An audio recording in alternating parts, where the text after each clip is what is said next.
Absolutely, but not only based on that passage, but based on a number of passages. Jesus spoke directly about the ones who will receive the greater condemnation. The greatest condemnation in eternal hell will be for Satan. We have a teaching called The Judgment of Satan we could refer you to. Again, available online. But there definitely will be degrees of eternal judgment, the same as there will be degrees of eternal reward for the believer. Absolutely, this is the case. Again, the worst of the judgment being reserved for Satan himself. Thank you so much for your question. My name is Jacob Prasch. God bless. Oh, sorry, let's go back.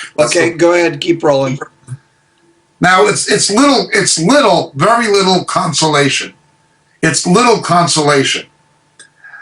But we often have a case with believers who will say, my grandfather was a good man, and he was, someone who helped people, and he never intentionally did anything wrong, and he didn't curse or whatever, or lie, and he didn't accept Christ. He just died without Christ, and it's hard for me to accept him being in hell.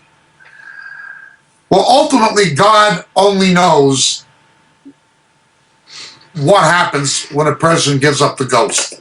There's only certain people we know for sure, or certain individuals in hell, Satan being one, the Antichrist and false prophet another, Judas Iscariot being another. Nonetheless, ultimately God only knows, and we can rest assured his judgment will be perfect. His justice will be perfect.